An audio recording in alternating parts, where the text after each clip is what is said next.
Ready, go! Dalam kehidupan ini, bergulirnya waktu, dan kita terseret di dalam aliran sungai-sungainya kehidupan. Jauh sudah kita melewati berbagai tikungan dan tempuh perjalanan. Tak sedikit kejadian kita alami, banyak juga kejadian yang menyakitkan atau menyenangkan. Kejadian-kejadian itu tiap hari ada, silih berganti. Seharusnya mendewasakan kita. Satu kejadian seharusnya menjadikan kita lebih matang berpikir, lebih hati-hati bertindak, dan lebih dewasa mengambil kesimpulan dan tindakan. Karena kejadian-kejadian itu cara Allah mendidik kita, agar kita punya pengalaman dan bisa mengambil hikmah dan pelajaran di balik kejadian yang terjadi. Tapi tak jarang kejadian kadang malah menjadikan kita benci, kesal, trauma, antipati. Karena kita tidak melihat semua yang terjadi itu, ada kekuatan Allah yang mengatur kejadian itu terjadi. Allah telah merancang kehendaknya lalu merangkainya menjadi rangkaian takdir. Untuk diterapkan dalam sinetron hidup agar berlaku, dan terjadi kisah sebagai pembelajaran bagi kita, tapi kita malah salah menerima. Seperti kita melihat televisi, ada pemain yang harus jadi penjahat, ada yang harus menjadi orang baik. Tapi kita salah memahami, lalu yang jadi orang jahat di sinetron televisi kita benci. Karena bencinya, satu kali kita ketemu dia di jalan, lantas kita bacok pakai parang. Padahal dia salah apa? Dia itu menjadi pemeran antagonis di sinetron juga atas perintah sutradara, bukan karena kesukaan dia, tapi demi keprofesionalitasnya peran yang harus dia perankan.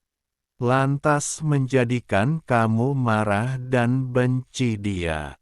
Di hatimu harusnya sinetron itu, semua baik saja ceritanya.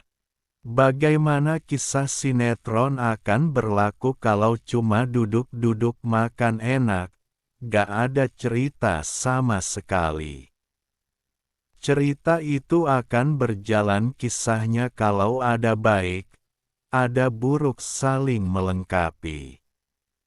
Sebuah pisau yang indah dan tajam saja, yang asalnya besi karatan, harus dibakar, ditempa, diasah, agar menjadi pisau yang berguna. Ada kebaikan dan ada keburukan, ada malam dan ada siang, ada hitam ada putih, itu sudah kodrat alam, sunatullah. Kalau kita benci dengan kejahatan, atau kita benci pada malam, maka kita belum paham kalau kita itu hidup di dunia. Sadar atau tak sadar, kita itu sudah terlahirkan sebagai manusia. Masih untung kita dilahirkan sebagai manusia. Kalau dilahirkan jadi sapi, apa ndak apes. Kalau waktu musim kurban dikurbankan, kalau hari biasa diikat di kandang, makan saja hanya boleh rumput. Apa mau kayak begitu? Sapi telanjang bulat, atau jadi kambing, ya sama saja. Atau jadi burung, bebas terbang, lalu diketapel orang. Atau ditembak, lalu digoreng. Sudah enak kita dilahirkan sebagai manusia, tinggal dipahami, diterima keadaan kita sebagai manusia, lalu disyukuri, dimanfaatkan potensi diri. Manusia itu sebagai khalifah di muka bumi, siapapun kita itu khalifah. Kekhalifahan kita itu sesuai kapasitas kita itu pemimpin. Kalau tidak pemimpin dalam kapasitas luas, ya setidaknya pemimpin bagi tangan, kaki, otak, mata, telinga dan anggota tubuh kita sendiri. Semua anggota tubuh kita itu akan dipertanyakan. Setiap pemimpin itu akan ditanya di akhirat dari yang dipimpin. Kalau yang kita pimpin tangan, kaki, mata, telinga kita sendiri, ya akan dipertanyakan itu semua nanti. Kita gunakan untuk apa? Di dunia ini kita sebagai hamba, hamba itu budak, budak itu orang yang bekerja untuk tuannya. Tuan kita itu adalah Allah, yang menciptakan kita. Yang memberi fasilitas semua yang menempel di tubuh kita, dan yang tidak menempel, termasuk waktu dan kesempatan hidup. Karena semua yang ada di diri kita itu milik Allah. Makanya semuanya seharusnya kita gunakan untuk bekerja untuk Allah. Karena kita itu budaknya Allah, hamba sahayanya Allah. Kalau kita belum bekerja untuk Allah, maka kita itu tandanya belum paham, untuk apa kita itu diciptakan.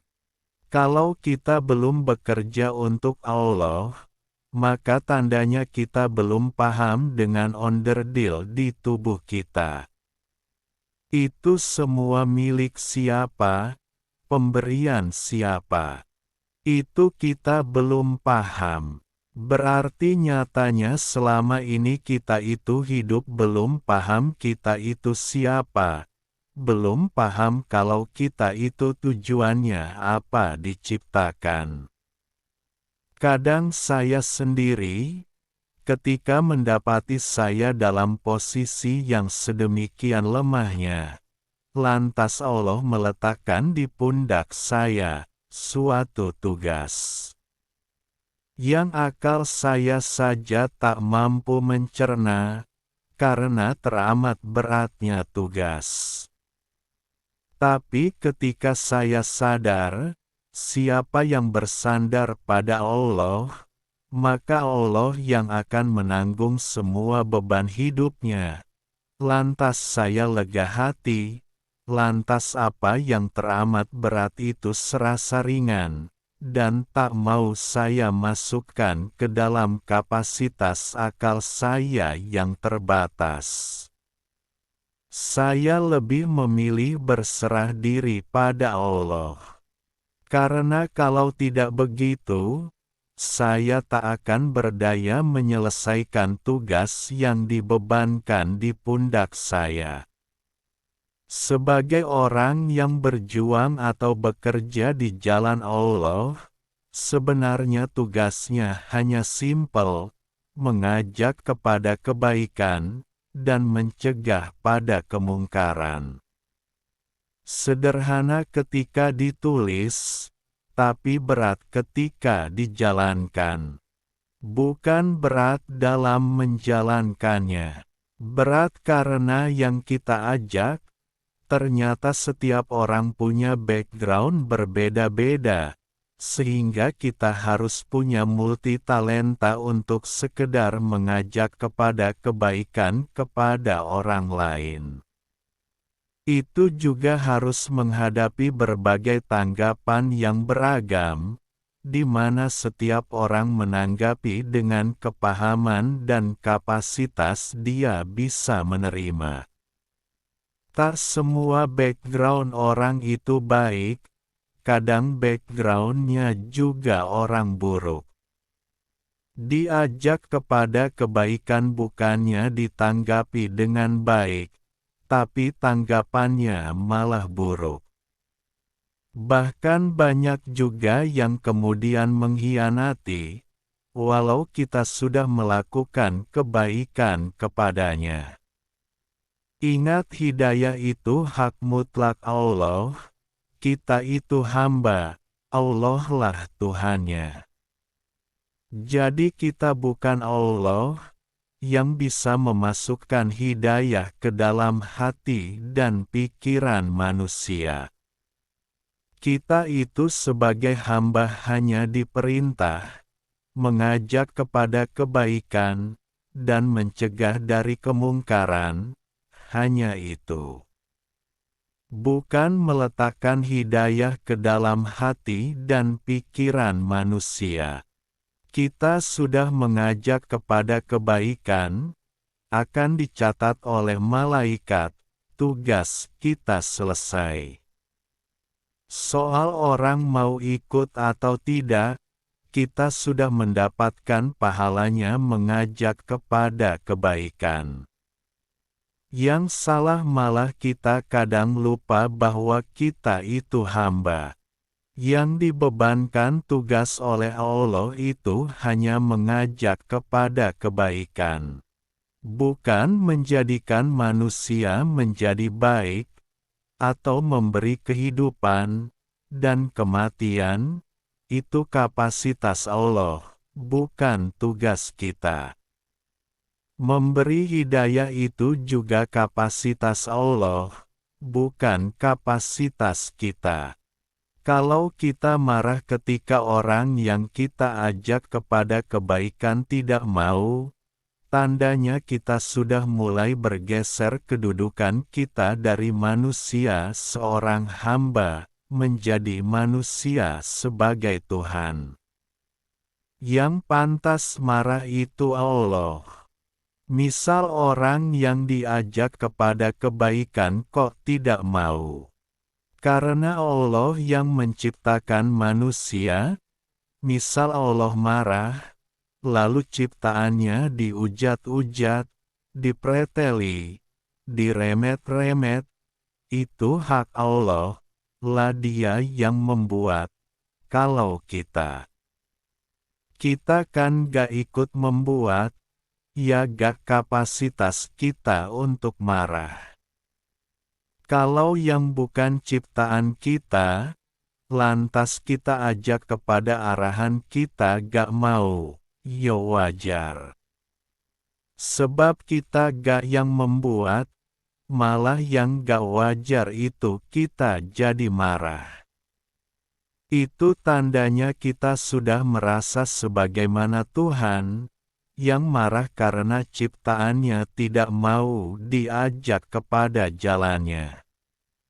Makanya kalau marah itu ditempatkan di kita, atau kita yang marah, maka marah itu dikatakan dari setan. Karena bukan kapasitas kita marah, ketika orang kita ajak ke jalan kita tidak mau. Sudah wajar orang tak mau kita ajak ke jalan kita, sebab dia bukan ciptaan kita. Kita saja kalau diajak sapi makan rumput bersama, juga gak mau. Karena kita bukan ciptaan sapi. Sebagai manusia, yang menghamba kepada Allah, cukuplah kita tahu kita itu hambanya Allah. Tak usahlah merebut kedudukan Allah sebagai Tuhan. Tugas hamba itu menuruti perintah Tuhan, tugas budak itu menuruti perintah majikan. Kalau Allah memerintah, ajak kepada kebaikan dan cegah kemungkaran, ya kita laksanakan, selesai. Soal orang mau atau tidak mau, itu bukan urusan kita, itu urusannya Allah. Sebab yang memberikan hidayah dan kesadaran itu Allah, bukan kita. Tugas kita mengajak kepada kebaikan, dan mencegah pada kemungkaran. Mengajak kepada kebaikan itu, ia mengajaknya kepada yang belum baik. Kalau yang sudah baik ya gak usah diajak. Mengajak ke masjid itu ya kepada orang yang di luar masjid. Kalau yang sudah di dalam masjid ya gak usah diajak masuk lagi. Mengajak orang naik bis, menawarkan naik itu kepada yang belum naik bis. Kalau yang sudah di dalam bis, ya gak usah diajak naik lagi. Wong sudah di dalam bis, atau didorong-dorong supaya keluar bis.